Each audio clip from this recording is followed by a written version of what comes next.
Evangelist Munir Anjum Shantinagar Khanewal से आपकी खिदमत में हाज़िर हूँ। आज अपनी दूसरी किताब शाफ़ी से शिफा जारी है, मौजज़ात मसीह की तफसीर और उन पर होने वाली तनकीद का जवाब का तारफ़ आपके सामने पेश करूँगा। इस किताब में खुदावंद यीशु मसीह के 35 मौजज़ात की तफसीर की गई है और उन पर जितनी तनकीद हुई है उसका जवाब देने की कोशिश की गई है। जैसे पहले ही मौजज़े के बारे में कहा जाता है कि खुदावंद यीशु मसीह का अंदाज़े तख़ातब ठीक नहीं है, उन्होंने अपनी माँ को आए औरत कह के मुखातब किया। इसी तरह एक और मौजज़ा है कि एक मफलूज आदमी को कुछ लोग लेके आए हैं खुदावंद यीशु मसीह के पास और उन्होंने मकान की छत खोल दी है और कहा जाता है कि मकान के मालिक ने या दूसरे लोगों ने उन्हें मना नहीं किया कि उन्होंने छत क्यों खोली। और इसी तरह एक सौर फनैं की गैर कौम की औरत की बेटी की शिफा का मौजज़ा है और उसमें भी कहा जाता है कि खुदावंद यीशु मसीह ने गैर कौम के लोगों को कुत्ते कह के मुखातब किया है। और इसी मौजज़ा में वो कहते हैं कि खुदावंद यीशु मसीह ने कहा है कि मैं इसराइल के घराने की खोई हुई भेड़ों के सिवा और किसी के पास नहीं भेजा गया। यानी उनके कहने का मतलब ये है कि मसीहत का पैगाम जो है वो आलमगीर नहीं है। इसी तरह एक और मौजज़े पर तनकीद की जाती है कि जब अंजीर के दरख्त पे फल ना होने की वजह से खुदावंद यीशु मसीह ने उस पर लानत की है, तो उस लानत करने के सबब से वो दरख्त जो है वो सूख गया है। तो वो कहते हैं कि फल लाना तो दरख्त के बस में भी नहीं है, वो जी अकल भी नहीं है। तो खुदावंद यीशु मसीह ने उस पर लानत करके उसे सुखा के उस दरख्त के मालिक का नुकसान किया गया है। दूसरी अहम बात जो इस किताब में हमने मौजज़ात के हवाले से शामिल किया वो ये है कि जिन जिन इलाकों में ये मौजज़ात हुए हैं, जैसे गलील है, यरूशलेम है, कफरनहूम है, बैतनिया है, बैतसैदा है, दिबकुलुस है, कोई हरमून है, उन इलाकों का मुकम्मल जियोग्राफिकली और उनका तारीख़ी जो है वो तारफ़ पेश किया गया है। इसी तरह कुछ लोग ना मौजज़ात के खुदावंद यीशु मसीह के मौजज़ात के बारे में कहते हैं कि खुदावंद यीशु मसीह के जितने मौजज़ात हैं ये पुराने अहदनामा में भी इस तरह के मौजज़ात हुए हैं। यानी खुदावंद यीशु मसीह के मौजज़ात में कोई ख़ास बात नहीं है, इनकी कोई अहमियत नहीं है।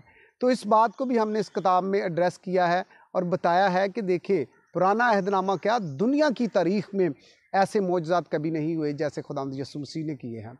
और इन्हीं यीशु मसीह के मौजज़ात को देख के फ़कीहों, फरीसियों और गैर कौम के लोगों ने कहा कि ये कौन है। ये कौन कहने का मतलब ही ये है कि दुनिया की तारीख़ में, इसराइल की तारीख़ में और बाइबल की तारीख़ में ऐसे मौजज़ात नहीं हुए थे। और हमने उन मौजज़ात को भी इस किताब में शामिल किया है जो पुराने अहदनामे में नहीं हुए, जो यूनिक हैं, जो सिर्फ़ नए अहदनामा में ही हुए हैं। इसी तरह इस किताब में हमने तालीमी और जो उसकी तफसीर है उसके अलावा बशारती पहलू को भी शामिल किया है। जैसे खरूज की किताब में लिखा है कि मैं खुदावंद तेरा शाफ़ी हूँ। इसी तरह ज़बूर की किताब में लिखा है कि वो अपना कलाम नाज़िल फरमा कर हमें शिफा देता है। और इसी तरह पहला पतरस उसमें लिखा है कि उसके मार खाने से हमने शिफा पाई। यानी खुदा बाप और उसका बेटा यीशु मसीह इंसान की शिफा में दिलचस्पी रखते हैं, उसे शिफा देना चाहते हैं। और बशारती पहलू में हमने इस बात को बहुत ज़्यादा हाईलाइट किया है कि देखिए आपको खुदावंद यीशु मसीह के खून बहाने के वसीला से जो इख्तियार मिला है उसको एक ईमानदार उस अपने इख्तियार को इस्तेमाल करके बीमारियों पर, लानतों पर, कमज़ोरियों पर गालिब आ सकता है। और ये किताब जिसका ज़िक्र मैं आपसे कर रहा हूँ इसे टैलेंट बुक होम ने लाहौर से शाया किया है, पादरी साजिद सराज साहब ने। और ये आपको पाकिस्तान के तमाम मसीही बुक शॉप से मिल सकती है।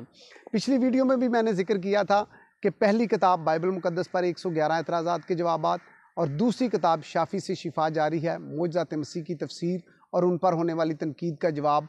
इन दोनों किताबों की हम एक वीडियो सीरीज़ शुरू कर रहे हैं और खुदा ने चाहा तो हम एक दिन के बाद एक वीडियो आपके साथ शेयर किया करेंगे और इन किताबों में से ये वीडियो जो है वो हम एक एतराज़ को शेयर किया करेंगे, उसका जवाब दिया करेंगे। इसी तरह एक मौजज़े की तफसीर किया करेंगे आपके सामने। तो खुदावंद यीशु मसीह के नाम में आप सबकी सलामती हो। खुदावंद यीशु मसीह मेरा और आप सबका हामी और नासर हो। और मैं चाहता हूँ कि आप हमारे YouTube channel Munir Anjum official को सब्सक्राइब करें, शेयर करें। इसी तरह हमारा जो फेसबुक पेज है मुनीर अंजम ऑफिशियल उसे भी फॉलो करें, शेयर करें ताकि आपको इन किताबों के बर वक्त नोटिफिकेशन मिलते रहें।